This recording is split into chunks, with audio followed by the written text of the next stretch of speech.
Boa noite a todos. Boa noite, doutor Álvaro de Azevedo Gonzaga, doutora Nathalie Campitelli Roque, doutor Henrique Zelante. É um prazer retornar aqui ao Salão Nobre da Ordem dos Advogados do Brasil, Seção de São Paulo, para cuidar desse tema que é importante, que é fundamental em relação ao direito penal, as modificações que nós vamos observando na legislação brasileira. A primeira palavra é de agradecimento ao Departamento de Cultura e Eventos da OAB São Paulo, presidida pelo Dr. Humberto Durso, que faz um excepcional trabalho, um elogiável trabalho na pessoa dele e também dos funcionários que compõem o Departamento de Cultura e Eventos, não só aqui na capital, palestras todos os dias pela manhã, no período da noite, mas também no interior. Sou testemunha disso. Tenho viajado bastante com o Departamento de Cultura e Eventos da OAB São Paulo, que possibilita a discussão de temas importantes, de temas atuais e que propicia o debate. Muito mais do que uma palestra hoje, nós vamos ter aqui um debate a respeito desse tema importante. Crimes contra a dignidade sexual. Importante ressaltar um pouquinho, ainda que brevemente, alguns aspectos históricos que nós tivemos antes da edição da Lei 12.015/09. Antes da Lei 12.015/09, esses crimes eram chamados de crimes contra os costumes. E essa denominação, bastante criticada pela doutrina, trazia uma mentalidade absolutamente afastada daquilo que nós temos hoje em relação à evolução dos direitos humanos, em relação à evolução dos direitos e das garantias individuais. Não se deixa de estuprar alguém por conta de costumes. Não é essa a razão da proteção jurídica. Não é essa a razão de se proteger a liberdade sexual, por exemplo. Não tem nada a ver em relação a costumes. Nomenclatura antiquada, nomenclatura ultrapassada, nomenclatura em dissonância completa com aquilo que nós temos hoje num Estado democrático de direito. E o que nós vamos passar a partir de agora em relação a esses crimes contra os costumes são algumas manifestações doutrinárias e jurisprudenciais que vocês vão perceber como é que isso era enraizado, como é que isso era verificado tanto pela doutrina como também pela jurisprudência. Vou começar lendo aqui para vocês um trecho de Nelson Hungria, certamente o maior penalista que nós tivemos até hoje no Brasil, um texto escrito em 1950, 10 anos depois do Código Penal ter sido promulgado, e você vai perceber um pouco como é complicado nós termos uma denominação dessa de crime contra os costumes. Dizia Nelson Hungria: desgraçadamente, porém, nos dias que correm, isso década de 50, verifica-se uma espécie de crise do pudor, decorrente de várias causas.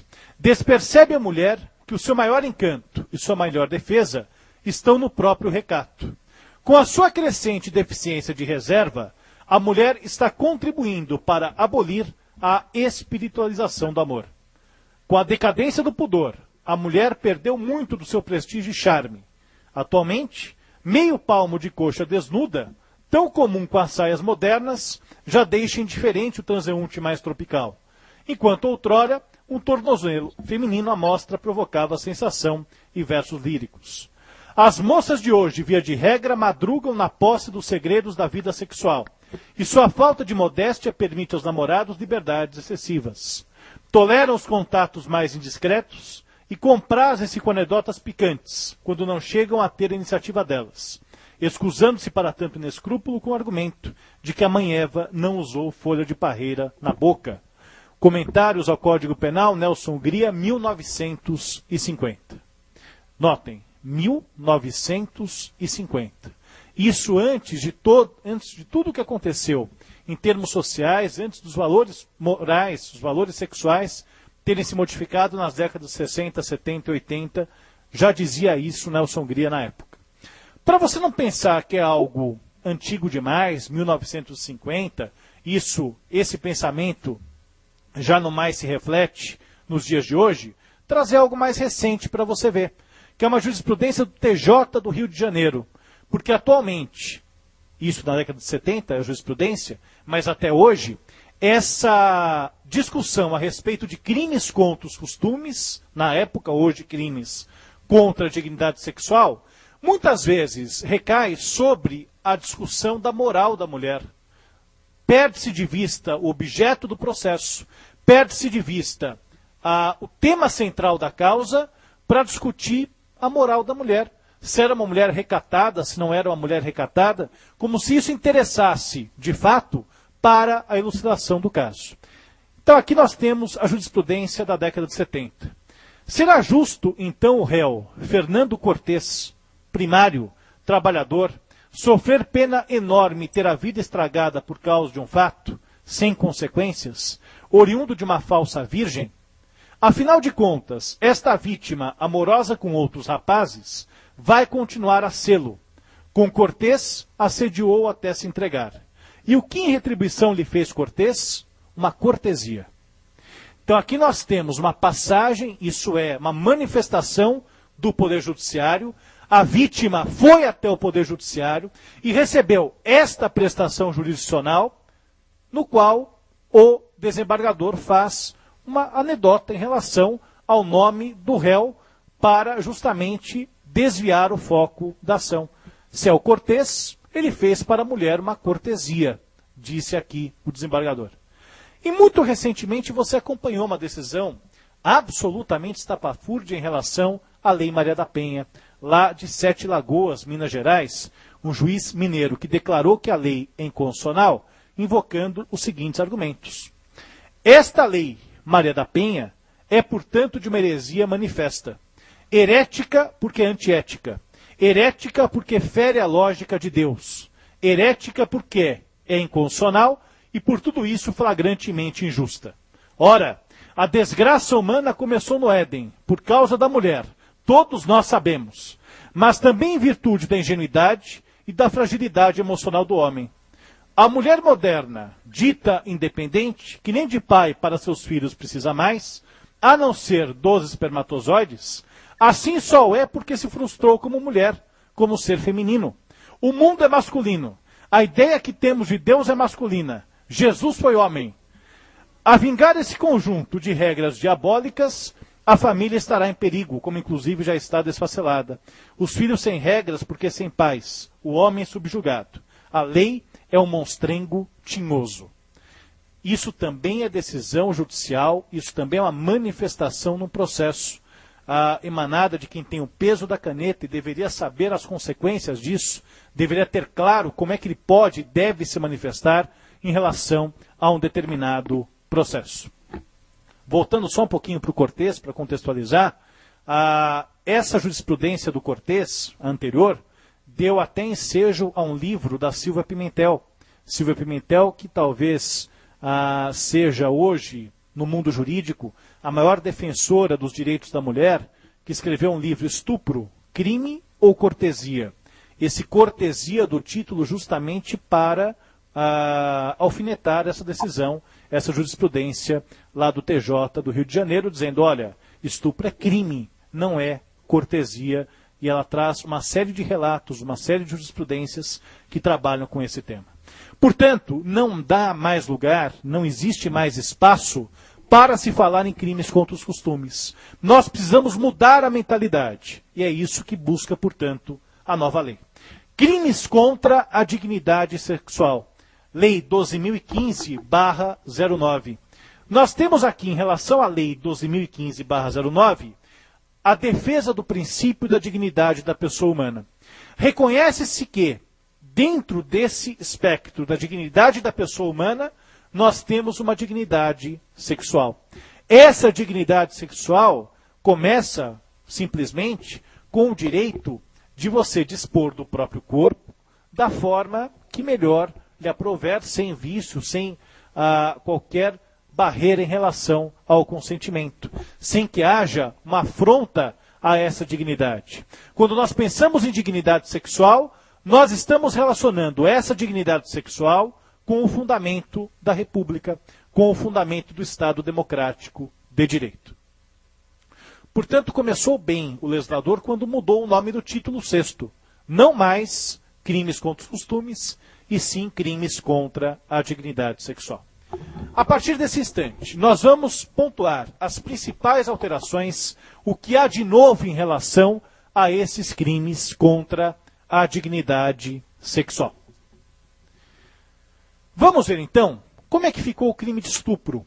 Trouxe aqui para você a transcrição, está aqui projetado, a transcrição do artigo 213 do Código Penal. Em azul, aquilo que vai nos interessar como modificação. Constranger alguém, mediante violência ou grave ameaça, a ter conjunção carnal, ou a praticar, ou permitir que com ele se pratique outro ato libidinoso. Pena reclusão de 6 a 10 anos. Em relação ao crime de estupro, nós tivemos uma modificação profunda. Uma modificação sensível, que alterou completamente o panorama da legislação pertinente a esse tema. Começando pelo seguinte: o objeto jurídico dentro da dignidade sexual é visto como a liberdade sexual. Liberdade sexual no sentido de ter a liberdade de dispor do próprio corpo. Liberdade de manter relação sexual com quem desejar, no momento que melhor entender que é oportuno, naquele sentido de dispor do próprio corpo da forma que melhor entender. Nós não temos mais o crime de atentado violento ao pudor. O artigo 214 foi, portanto, revogado. O artigo 214, que tratava do atentado violento ao pudor, ele foi extinto, sem que isso represente, porém, uma nova lei que por si só traga benefícios ao agente. Por quê? Não existe mais o tipo penal de atentado violento ao pudor.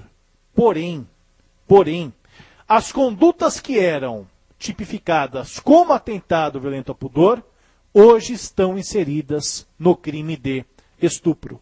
Vamos voltar aqui um pouquinho para que isso fique claro. Constranger alguém. Antigamente, no crime de estupro, você tinha constranger mulher. Hoje nós temos constranger alguém. E não mais apenas em relação à conjunção carnal, mas praticar ou permitir que com ele se pratique outro ato libidinoso.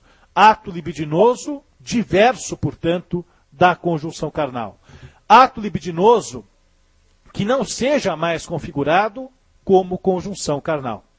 Esse termo conjunção carnal, nós vamos ver mais adiante, continua com o mesmo significado. Só que agora estupro abrange outras condutas que não eram contempladas antes pelo artigo 213, e sim pelo extinto artigo 214. Ou seja, em relação aos sujeitos do crime, sujeito ativo pode ser qualquer pessoa. Sujeito passivo pode ser qualquer pessoa. O que antes era um crime próprio em relação ao sujeito ativo, hoje é um crime comum. Qualquer pessoa pode praticar. Vale dizer que a lei penal não exige, a lei penal não reclama nenhuma qualidade especial do agente. Basta que nós tenhamos ali qualquer pessoa. Esta é uma modificação importante, portanto.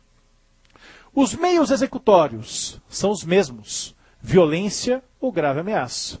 Em relação a isso, nós não temos alteração. Ou coação física contra o corpo de alguém, ou a coação moral, aquela coação psicológica normalmente empregada, contemporizada por emprego de arma de fogo. Você caracteriza, portanto, essa grave ameaça. Quanto ao elemento subjetivo, a finalidade do constrangimento, aqui nós temos conjunção carnal ou ato libidinoso diverso dessa conjunção carnal. A lei usa a expressão conjunção carnal ou outro ato libidinoso. Portanto, isso deixa claro que nós vamos ter aqui, como a finalidade do constrangimento, tanto a conjunção carnal como outro ato diverso dessa conjunção carnal. Conjunção carnal continua sendo penetração do pênis na vagina. Não houve qualquer tipo de alteração em relação ao conceito jurídico penal de conjunção carnal. Só que foi ampliado esse conceito para abranger o quê? Qualquer outro ato libidinoso diverso da conjunção carnal. Pode ser, por exemplo, a prática de sexo oral, pode ser, por exemplo, a prática de sexo anal, pode ser, eventualmente, um outro ato libidinoso, um beijo lascivo, por exemplo, praticado à força, embora em relação a esse aspecto eu volto daqui a pouquinho para tratar com melhor profundidade esse tema, que é interessante também cuidarmos, porque pode configurar infração penal diversa daquela do estupro. Então, tudo isso é importante salientar desde o início. Conjunção carnal ou outro ato libidinoso diverso dessa conjunção. Em relação ao crime de forma livre, antigamente estupro ele só era praticado de uma forma. Ele só era praticado mediante conjunção carnal. Hoje não mais. Ele passa a ser um crime de forma livre. Passa a ser um crime, portanto, de forma livre. A consumação se dá da mesma forma que nós tínhamos antes. Consumação, crime material, a produção do resultado é exigível em relação a esse crime de estupro. Previu ainda o artigo 213, formas qualificadas, no parágrafo 1º e no parágrafo 2º. Vamos ver estas formas qualificadas, que antigamente estavam contempladas em outro dispositivo legal, no artigo 223, que não existe mais. Essas formas qualificadas foram trazidas para o texto legal do estupro. Se da conduta resulta lesão corporal de natureza grave, ou se a vítima é menor de 18 ou maior de 14 anos, pena reclusão de 8 a 12 anos. Em relação a essa primeira parte, se da conduta resulta lesão corporal de natureza grave, já havia previsão legal em relação a esse aspecto. Ou seja, nós temos aqui um crime pré-doloso, na forma do artigo 19 do Código Penal. Nós temos aqui em relação a esse aspecto o mesmo que nós tínhamos, só que contemplado em outro dispositivo legal, que é o artigo 223. Agora faz parte exatamente do artigo 213. A novidade qual que é? Vítima menor de 18 ou maior de 14 anos. Quero te chamar a atenção, nesse momento, a um aspecto que eu retorno daqui a pouco também. Maior de 14 anos. Portanto, não abrange a pessoa que tem 14 anos. Abrange aquele que tem 14 anos e um dia completado. Nós temos aqui, então, maior de 14 anos. E a outra qualificadora? Se da conduta resulta morte. Pena reclusão de 12 a 30 anos. Notem que a pena, em relação às qualificadoras, é uma pena bastante alta em relação ao que nós tínhamos antes, principalmente no parágrafo 2º. Reclusão de 12 a 30 anos é a mesma pena do homicídio qualificado, por exemplo, que nós temos aqui contemplada no artigo 213, parágrafo 2º. Uma novidade importantíssima quanto ao crime de estupro. O estupro é tipo misto alternativo. Tipo misto alternativo. Ou seja, a prática de uma ou duas ou mais condutas não enseja concurso de crimes. Nós não vamos ter aqui a configuração do concurso de crimes. Vamos supor que ele pratique a conjunção carnal e, depois, pratique sexo anal. Isso não gera concurso de crimes, porque o tipo é misto alternativo. Ele responde por um crime único. Claro que pode haver, eventualmente, uma diferença na dosimetria da pena, principalmente na análise da primeira fase, quando nós cuidamos das circunstâncias judiciais. Mas, de qualquer forma, ele não vai responder por concurso de crimes, porque se trata de tipo misto alternativo. A própria redação, o próprio espírito que é trazido pelo artigo 213 do Código Penal, mostra isso. Então, nós não temos essa possibilidade. E isso faz com que, em relação ao concurso de crimes, nós tenhamos uma modificação. O que nós tínhamos antes? Se o sujeito praticasse conjunção carnal inicialmente e depois praticasse sexo anal, ele tinha estupro em concurso de crimes com atentado violento ao pudor. Tudo bem? Praticou conjunção carnal, depois praticou sexo anal, mediante violência ou grave ameaça, ele respondia em concurso de crimes. Respondia, portanto, com uma pena bem mais elevada. Só que agora não mais. Essa situação faz com que ele responda por estupro, um único estupro.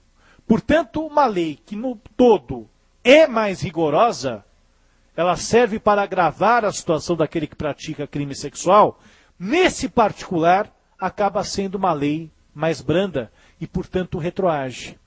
Se você for, por exemplo, advogado e tiver um caso no qual seu cliente foi condenado, primeiro, a estupro em concurso com atentado violento ao pudor, você pode tomar a medida cabível para justamente fazer um único crime, para que haja somente estupro, e essa pena vai diminuir consideravelmente.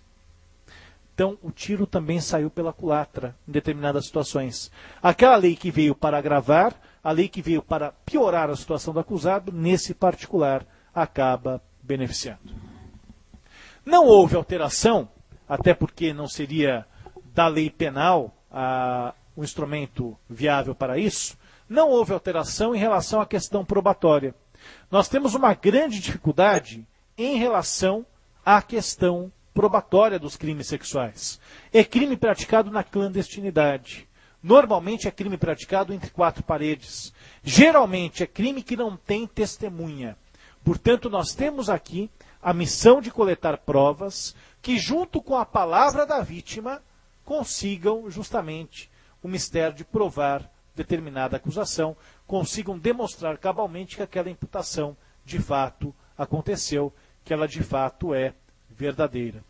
Essa questão probatória continua sendo de bastante dificuldade em relação à sua concretização, em relação ao fato dela poder ou não acontecer durante o processo. Palavra da vítima, nesse tipo de crime, claro que conta muito. Claro que a vítima coerente, a vítima que não se contradiz, que mantém harmonia em relação às suas declarações tomadas em diferentes fases do processo, merece credibilidade. Só que, além da sua palavra, é necessário que nós tenhamos também outros elementos que indiquem a culpa do acusado, que indiquem a comprovação da autoria e da materialidade.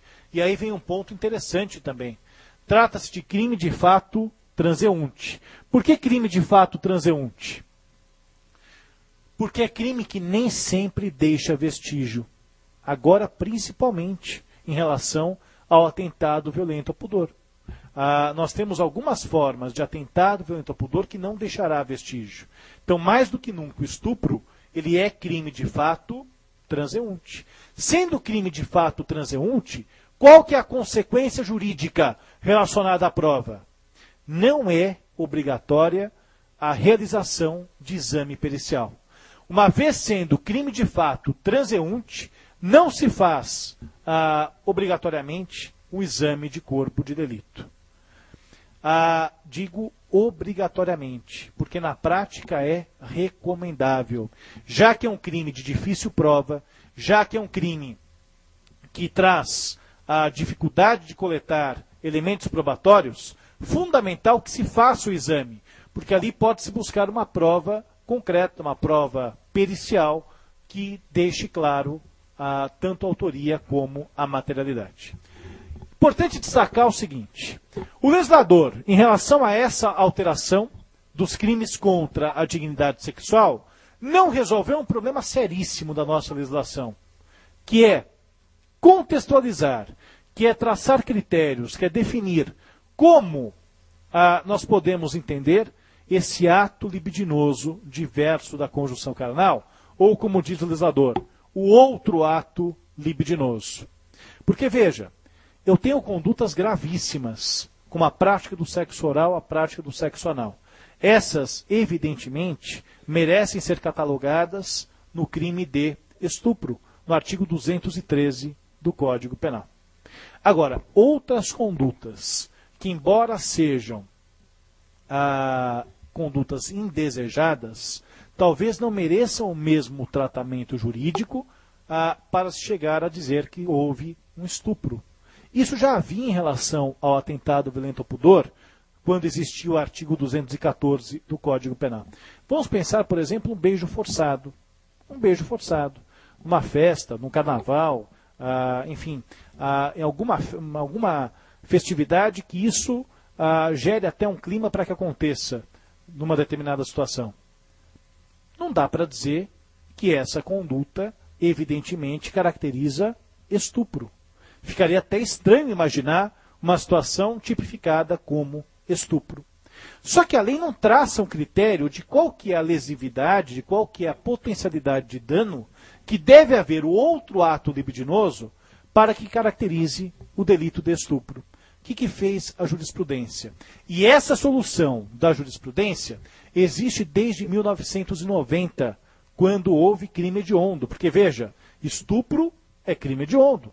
Então, um beijo roubado, segurar no braço, roubar um beijo na boca, por exemplo, você tem o crime de estupro, que é crime hediondo. O que fez a jurisprudência para mitigar, para atenuar esse rigor que o juiz, literalmente agindo, pode chegar?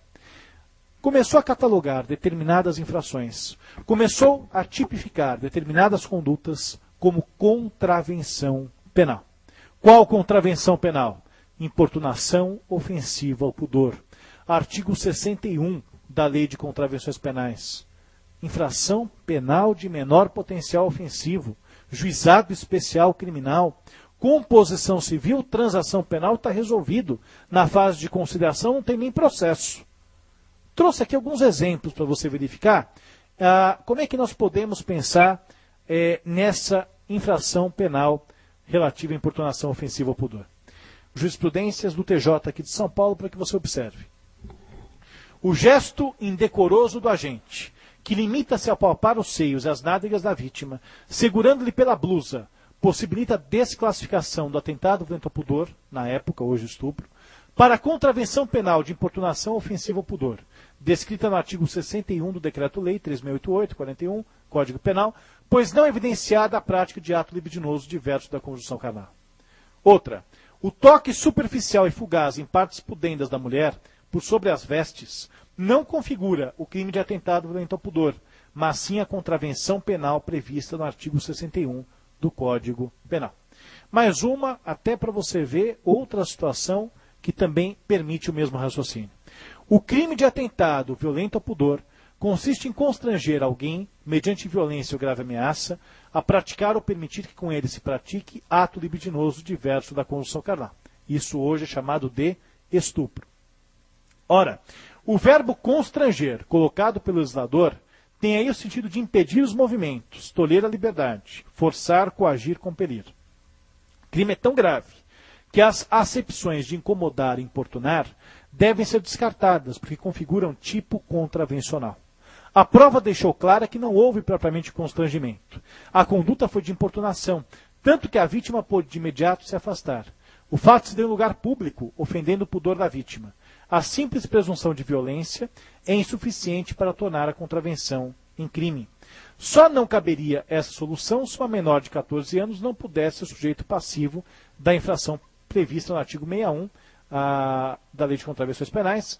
Como não existe tal ressalva, na luz do diploma legal, e o fato não se revestiu de gravidade a ponto de justificar a caracterização do crime, resta concluir que é razoável a desclassificação para a modalidade contravencional. Então veja, jurisprudência do TJ de São Paulo, que não é o tribunal mais garantista que nós temos na Federação Brasileira. Não é o tribunal, vamos dizer assim, mais progressista que nós temos no Brasil. Já reconhece essa possibilidade relacionada à desclassificação para importunação ofensiva ao pudor.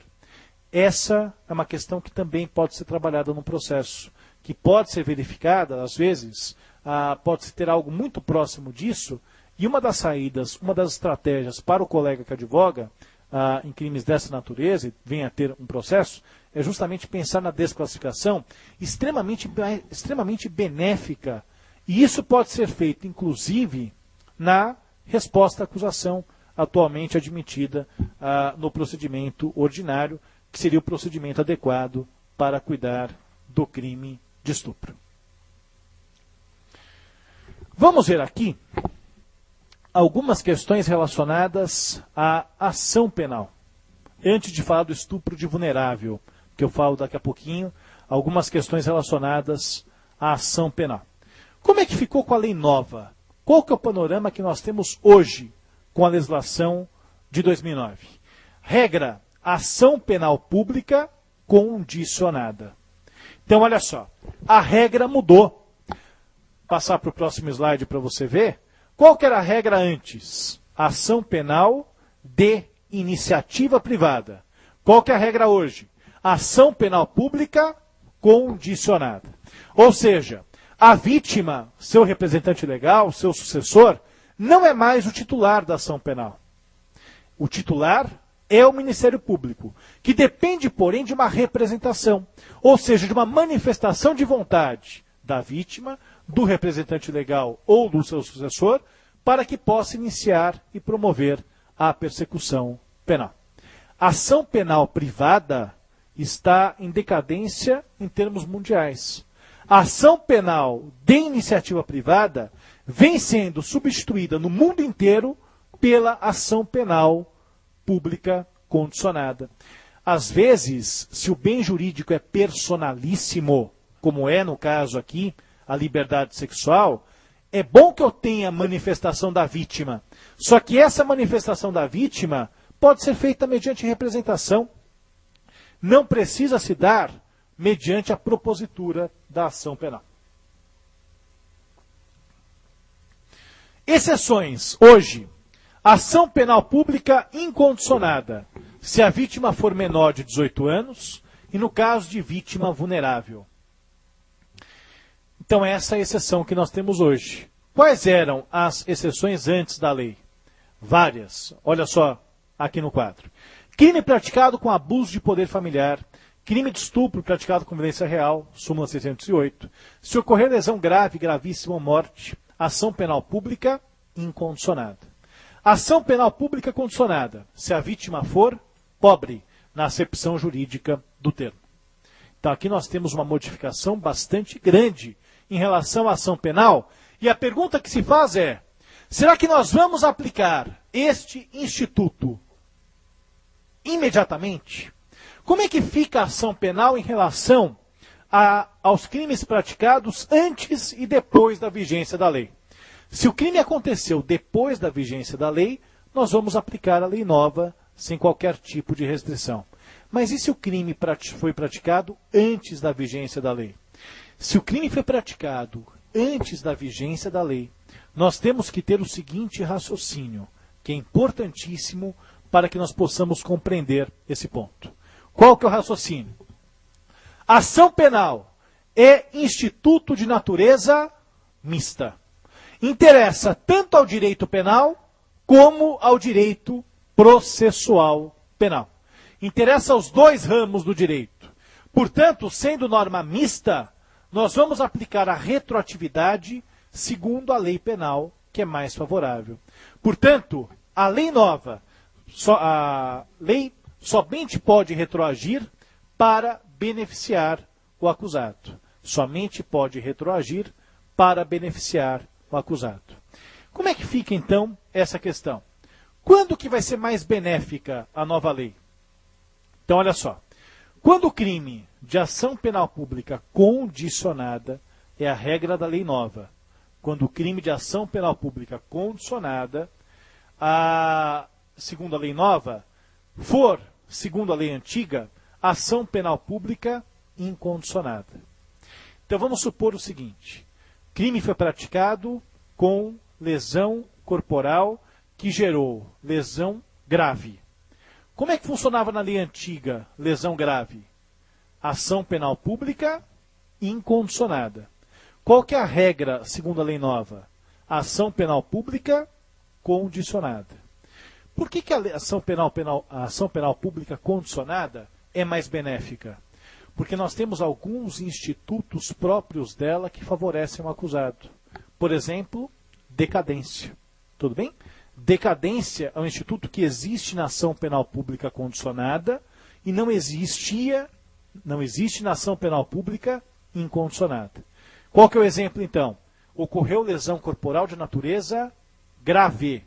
Segundo a lei antiga, ação penal pública incondicionada. Segundo a lei nova, ação penal pública condicionada. Ação penal pública condicionada, ela é mais benéfica que a ação penal pública incondicionada. Portanto, nesse caso, retroage. Nesse caso, retroage. Se a lei nova disser que o crime é de ação penal pública condicionada, quando a lei antiga dizia que era incondicionada, retroage nesse ponto. Agora, se for o inverso, não. Olha aqui embaixo. Ação penal pública condicionada ou incondicionada. Lei nova. Em relação à ação penal de iniciativa privada. Lei antiga. A lei antiga, a regra geral, é que o crime era de ação penal de iniciativa privada. Não é isso? A ação penal de iniciativa privada tem mais institutos próprios que favorecem o acusado. Tem a decadência, que nós falamos antes, tem o perdão, tem a renúncia, tem a perempção. Todos estes institutos são mais benéficos e são próprios da ação penal privada. Portanto, esses fatos que eram crimes de ação penal privada são mais benéficos do que simplesmente trocar a ação por ação penal pública condicionada ou incondicionada. Portanto, aí, como era mais benéfico antigamente, não retroage. Então, aqui nós temos uma modificação. O raciocínio que você deve ter é esse. Se beneficiar, retroage. Se não beneficiar, não retroage. Quando é que vai retroagir, então? Somente na primeira hipótese. Se era ação penal pública incondicionada e passou a ser ação penal pública condicionada. É o único ponto que você tem de retroatividade em relação a esse aspecto. Só que esse tema relativo à ação penal continua sendo bastante discutido, continua gerando bastante controvérsia, inclusive no Supremo Tribunal Federal. Foi proposta pela Procuradoria-Geral da República uma ação direta de inconstitucionalidade, a DIN 4301. Essa ação foi proposta no dia 17 de setembro de 2009. 17 de setembro de 2009. Qual que é a situação atual do processo? Conclusos ao ministro relator Joaquim Barbosa, desde 24 de 11 de 2009. Isso, se você entrar hoje no site do STF, você vê esse apontamento. A DIN esta que tem parecer favorável da Advocacia Geral da União. Tudo bem? Advocacia Geral da União. Tem parecer contrário da Presidência da República e da Mesa do Senado. Está conclusos, portanto, com o ministro Joaquim Barbosa. Qual é o pedido? Transcrevi aqui o pedido para você ver o que consta dessa DIN. Requer, esse é trecho da DIN, tá? Requer, por fim, seja julgado procedente o pedido, a fim de se declarar em constitucionalidade parcial, sem redução de texto, do caput do artigo 225 do Código Penal, na redação que lhe foi conferida pela Lei 12.015 de 2009, para excluir do seu âmbito de incidência os crimes de estupro, qualificado por lesão corporal grave ou morte, de modo a restaurar, em relação a tais modalidades delituosas, a regra geral da ação penal pública incondicionada, artigo 100 do Código Penal e 24 do Código de Processo Penal. Olha só, o que quer a Procuradoria-Geral da República com parecer favorável da Advocacia Geral da União? Que a regra anterior seja mantida. Qual regra anterior? Crime de estupro que gere lesão grave ou morte, a ADIM deseja que esses crimes tornem a ser de ação penal pública incondicionada. Por quê? Qual é o argumento invocado na ADIM? Primeiro, princípio da dignidade da pessoa humana. E segundo, não pode haver proteção menor em relação a direitos humanos do que já existia anteriormente. A proteção anterior era maior, portanto não pode ser reduzida, proibição dessa redução de proteção. Então nós temos aqui essa possibilidade em relação a isso. Veja, a DIN foi proposta, ela vai ser julgada pelo STF, nós não temos ainda uma manifestação, mas vai ser um tema bastante debatido, um tema bastante discutido, porque já gera controvérsias, tanto na doutrina como na jurisprudência. Pessoalmente, entendo que essa ADIM deva ser julgada improcedente. Deve haver manifestação da vítima, mesmo quando haja lesão corporal grave ou morte, e mesmo porque não poderia se discutir o conteúdo da ADIM foge daquilo que vem sendo determinado pela nova lei, portanto não poderia haver aqui uma interferência do Poder Judiciário em relação àquilo que passou pelo Poder Legislativo, que foi aprovado segundo lei. Mas veja que a ação penal é um tema que, dentro dessas novidades de crimes contra a dignidade sexual, causa bastante discussão, bastante controvérsia. Um dos pontos mais debatidos em relação a essas questões apresentadas se referem, portanto, à ação penal. Uma novidade, estupro de vulnerável. Nós temos aqui, então, estupro de vulnerável. Artigo 217-A. Ter conjunção carnal ou praticar outro ato libidinoso com menor de 14 anos. Pena reclusão de 8 a 15 anos. Te chamei a atenção no início e vale a pena nós tocarmos nisso. Agora, 217-A tem ali como sujeito passivo o menor de 14 anos. Ou seja, aquele que ainda não completou 14 anos. 14 anos menos um dia. Lembra que nós tínhamos uma qualificadora relacionada ao estupro? Vou colocar de novo para você ver. Olha o parágrafo 1º, penúltima linha do parágrafo 1º. Maior de 14 anos. Portanto, a qualificadora do estupro se refere ao maior de 14 anos. O estupro de vulnerável se refere ao menor de 14 anos.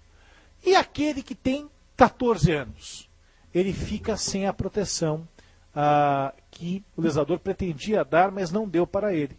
Aquele que tem 14 anos é vítima de estupro simples, nem estupro, porque ele precisava ser menor de 14 anos, e sobre aquele fato também não incide a qualificadora, porque ela somente incide para quem tem mais de 14 anos. 14 anos completo, ele fica então nessa zona cinzenta, sem a proteção. Né? Então aqui você tem, no aniversário dele, uma proteção menor do que ele terá um dia depois e do que ele tinha um dia antes. Então aqui você tem, portanto, uma proteção bastante diferenciada, estranha, inclusive, em relação àquele que completa 14 anos. Mas isso, claro, defeito legislativo que merecia já ser sanado, mas é daqueles defeitos nas leis penais que vai continuar para o resto da vida, daqui a 10 anos. A gente vai voltar aqui e falar, olha, desde 2009 a gente já falava isso, né, e não houve qualquer tipo de alteração. E aí vem doutrinador dizendo, não, mas interpretação extensiva, né?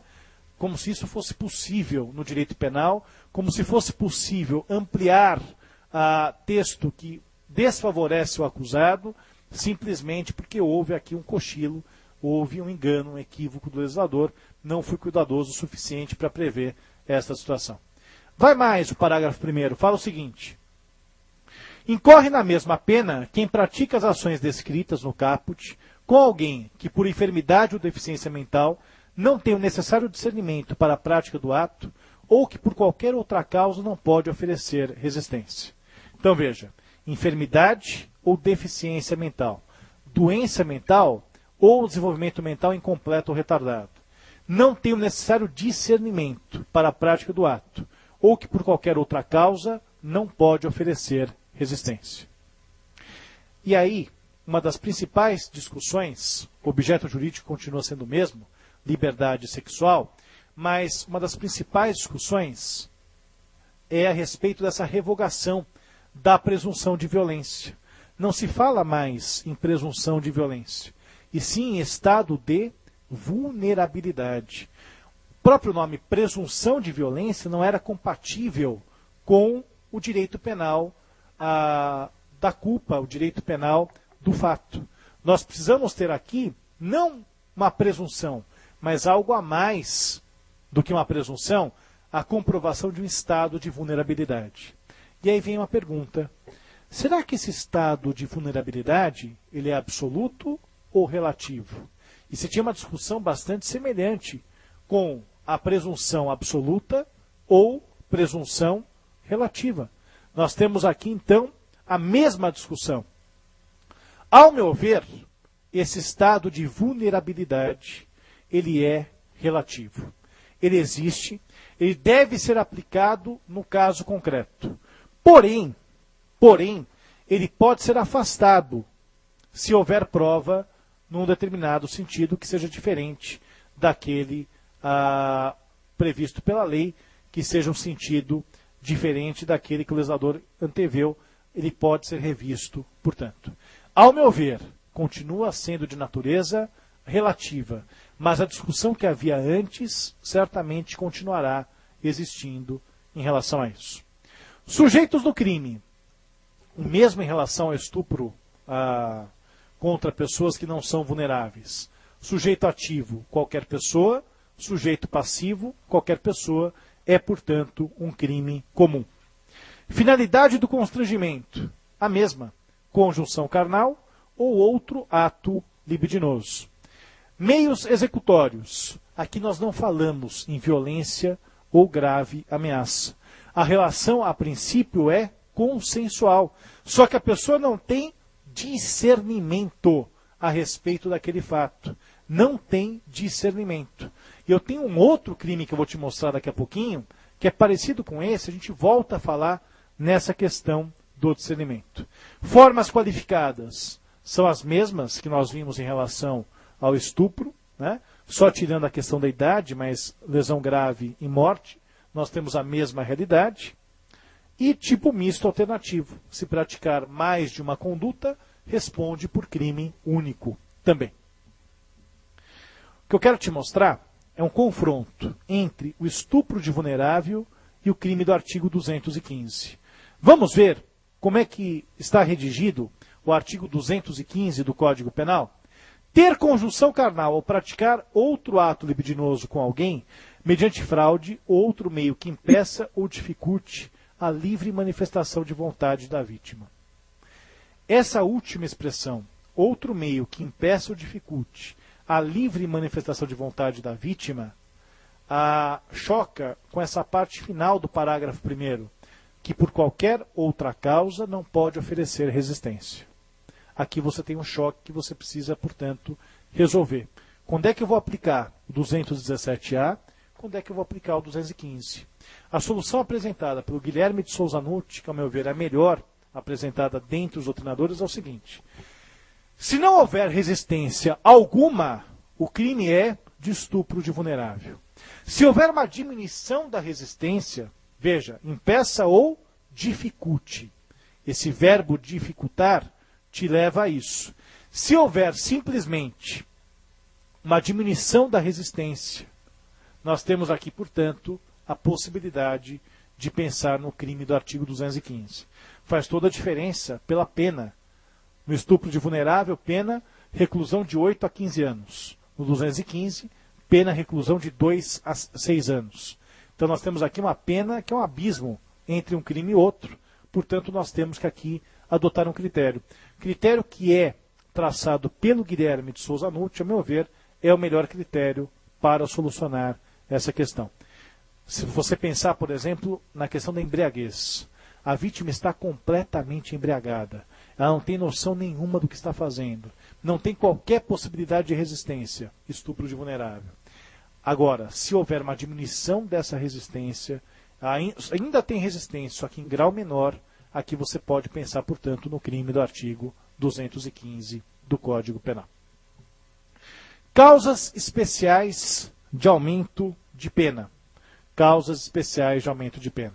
Artigo 226. A pena é aumentada de quarta parte se o crime é cometido com concurso de 2 ou mais pessoas. E de metade, se o agente é ascendente, padrasto ou madrasta, tio, irmão, cônjuge, companheiro, tutor, curador, preceptor ou empregador da vítima, ou por qualquer outro título tem autoridade sobre ela. Aqui nós vamos usar a chamada interpretação analógica. Veja que é bastante exaustivo o rol do artigo 226, inciso 2º. Mas se faltar alguma coisa, você pode ainda tentar encaixar nessa parte final, qualquer outro título tem autoridade sobre ela, interpretação, portanto, analógica, que não se confunde com analogia. Nós temos mais causas especiais de aumento de pena no final do título.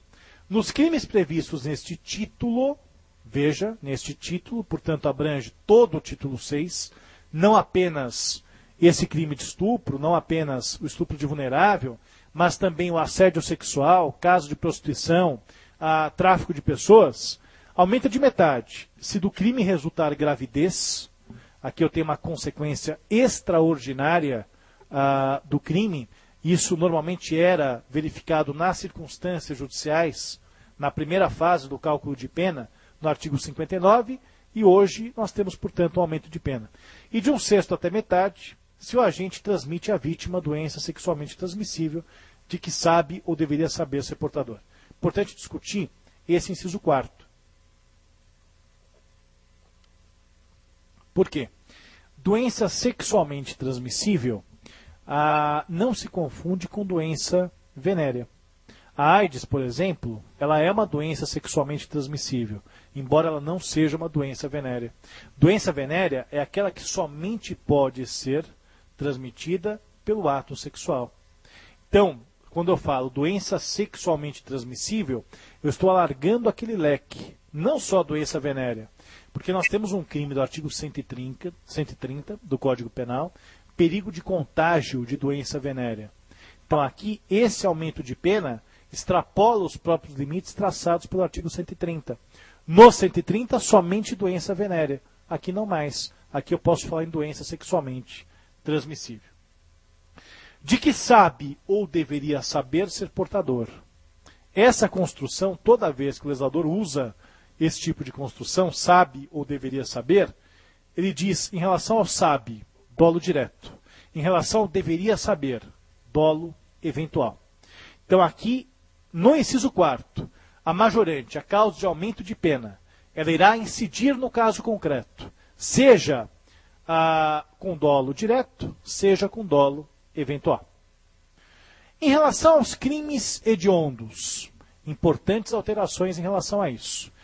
O que é hediondo? O estupro e o estupro de vulnerável. O estupro e o estupro de vulnerável. Aquela discussão que existia, se o estupro simples, se o atentado violento ao pudor na época simples, constituía crime hediondo, hoje não tem mais. Estupro e estupro de vulnerável, em qualquer que seja a sua modalidade, em qualquer forma. Veja, estupro de vulnerável também. A antiga presunção de violência, hoje substituída pela vulnerabilidade, também torna hediondo o crime, também faz com que aquela conduta seja taxada de hedionda de acordo com a Lei 8072/90. Só que aqui nós temos uma situação no artigo 9º que previa um aumento de pena para alguns crimes como latrocínio, o próprio estupro, o próprio atentado violento ao pudor, se ocorresse uma das hipóteses referidas no artigo 224, também do Código Penal. Quais que eram as hipóteses do artigo 224 do Código Penal? Presunção de violência. Esse artigo 224 não existe mais. Ele foi revogado. Portanto, esse aumento no artigo 9º não deve ser aplicado, porque agora eu perdi o referencial. Não existe mais o artigo 224, não existe mais a figura da presunção de violência. Eu tenho um tipo penal autônomo para cuidar disso, que é o estupro de vulnerável, inclusive com pena maior do que aquela prevista para o estupro praticado contra a pessoa não vulnerável, e, portanto, perde o sentido em se falar no aumento do artigo 9º da Lei dos Crimes Hediondos. Outra alteração que beneficiou o acusado. Veja que no todo a lei é uma lei mais rigorosa, tem disposições mais rigorosas, só que às vezes nós conseguimos encontrar disposições menos rigorosas relacionadas a essa lei, exemplo na ação penal, exemplo no concurso de crimes e exemplo também aqui em relação ao artigo 9º da Lei de Crimes Hediondos. Questão do segredo de justiça. Questão do segredo de justiça. Os processos em que se apuram crimes definidos neste título correrão em segredo de justiça. Em todo o título dos crimes contra a dignidade sexual, esses processos correm, portanto, em segredo de justiça. Isso aqui está no finalzinho do título, muita gente não deu atenção devida a isso, mas o artigo 234b é claro em relação a isso. Processos relacionados a crimes contra a dignidade sexual tramitam, portanto, em segredo de justiça. Isso em razão do bem jurídico protegido, que é a dignidade sexual, é um bem personalíssimo, e por ser um bem personalíssimo ele não pode ser exposto a público, e também em razão do streptus fori, ou seja, o barulho, aquela comoção que pode se causar o processo na vida da pessoa, que até justificava a antiga ação penal privada.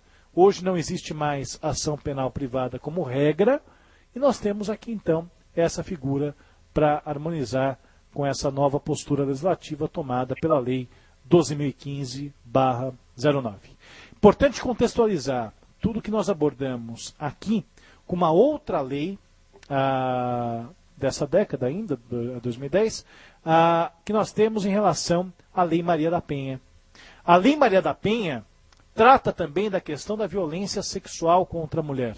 Embora a Lei 12.015 coloque o estupro tanto como vítima mulher, o homem, e em grande parte das legislações mundiais isso já acontecia antes, extremamente machista se pensar que o homem não pode ser vítima de estupro, aí você arruma uma outra nomenclatura, atentado contra o pudor, para tentar justificar isso, quando na verdade a violência sexual, o abuso existe da mesma forma.